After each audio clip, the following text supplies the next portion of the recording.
there's always something that needs a little fixing on Farpoint Farms. Hey guys, it's Eric here at Farpoint Restorations, and check it out, a spark plug tester. Lutifix is the brand, and it is the ST100. Jeez, these are going to be fun to play with. So I'm going to go ahead and open it up while I talk about how these things used to be all over the place in shops, but they're a little hard to come by now. Two things you used to see at pretty much every shop you worked at was a spark plug cleaner and a spark plug tester, and it's harder and harder to find spark plug testers these days, which is kind of weird because they still serve a great purpose here, but this will hurt if you're not careful. 1, 2, 3, 4, 5. You can test up to 5 at a time, and we have an on-off switch here. We can change our RPM. Well, we also have a digital display. That's kind of cool. And what you're going to be doing is sticking your spark plugs tip down. So where your spark plug wire or coil would be, you'd put that downward there. And then you're going to plug your power in here. And you put a spark plug in it, and when you turn that booger on, you are going to see sparks. Now, how do I use this to determine if I have a bad spark plug? I'm glad you asked. It's very simple. When they start firing, you might have one that doesn't fire at all.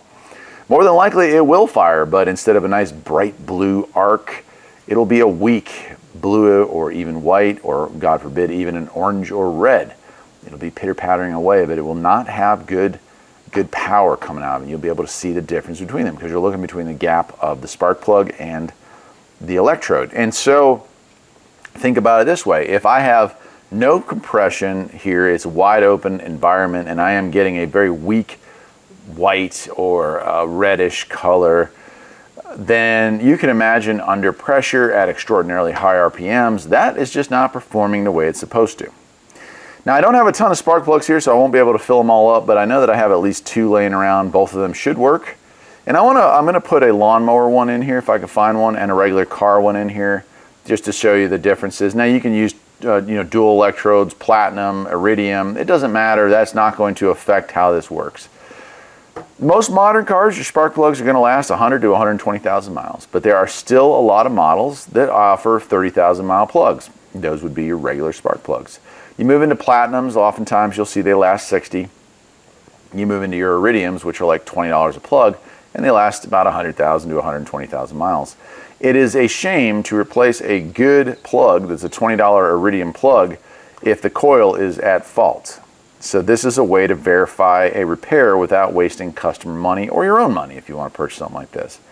Now, I intend this to go to a local high school, and they're going to use it for demonstrational purposes down there so they can test spark plugs and see the difference between patterns. But for right now, I'm very honored that they chose Farpoint Restorations to work with to show this thing off. And for those of you who are wondering how to test spark plugs, this is it.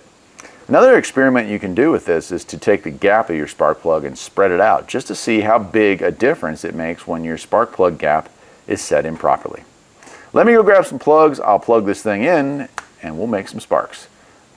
By the way, you don't want to touch any of this stuff while it's running because it will definitely hurt. All right, I was not able to find a lawnmower spark plug, but I do have these 2 Volvo plugs, and both these are used. They've been cleaned. You'll see one is an iridium tipped and one is a platinum tipped with 3 electrodes, so you'll get to see the differences as far as firing. So I'm going to go ahead and fire it up, and we will take a look and see. It should start sparking right away, RPM being the thing that we will be able to change. Yep, and we've got spark. And it is set to 2000 RPM, and it might be hard for you to see, but you can certainly hear it. Clickety click, click, click, right? All right, I hope that that's a little easier for you to see. Yeah, pretty dimly lit, but there they are. Now, both these are well used, and it may be hard for you to see on camera. I'll try to zoom in on this. There we go. And so hopefully with that, you can see the plug there, without electrocuting myself, is giving me a nice blue spark. Nice blue spark on that one. That one, however, is almost white, a little orange in some of it, and that's an iridium plug. I'm sure that it was in the car for the full 120,000 miles before we pulled it out, or 105, whatever it was on that particular year model. And you can just see the difference. So there's an idea. So if I had, 4, 6, 8, whatever, how many cylinders your car is, or 5 like a Volvo, I'm going to take all those plugs out. I'm going to put them in side by side, and I'm going to compare. And if these were all like plugs, and I had 4 that were bright like that one and 1 that was dim like that one, well, then it wouldn't be too hard to figure out where the problem was.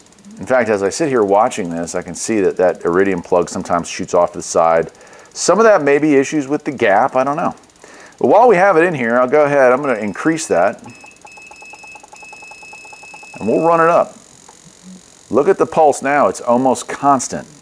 And so a really easy way to see, you know, where the slower the RPM, you might have some issues there, but look, that's near constant. And again, you can see, there we are, 9,000 RPM. If you're running your car at 9,000 RPM, you are going to blow it up. Congratulations, good for you. Well, there you go, and you can see pretty much a steady stream. So if I was gonna have a failure, I could look at this and I could run this as a test. I again am seeing the iridium plug is definitely not producing anywhere near the amount of light, now a blue spark, as the platinum plug. So that is an interesting test right there. I'm gonna put it up on top there, you can see again. Pretty darn cool. And I can slow it back down.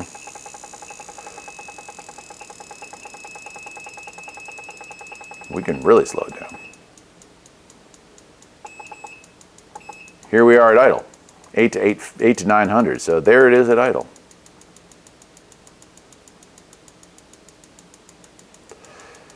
And at idle, you can really see that the iridium plug is just not doing what it needs to be doing.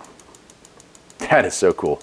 All right, let me go ahead and turn the lights back on, and we'll wrap this thing up. But this is a neat tool for sure, and something that shops probably still ought to own. It's a diagnostic tool that could come in handy for sure.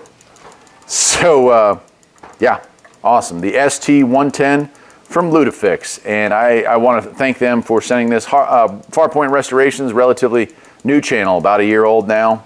Started it last August, and it is August as of filming here.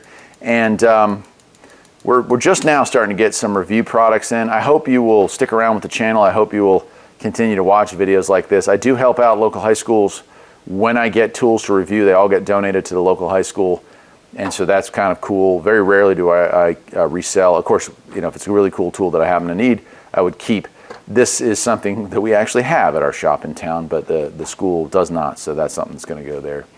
I'll leave a link in the description below for it. And until next time, my friends,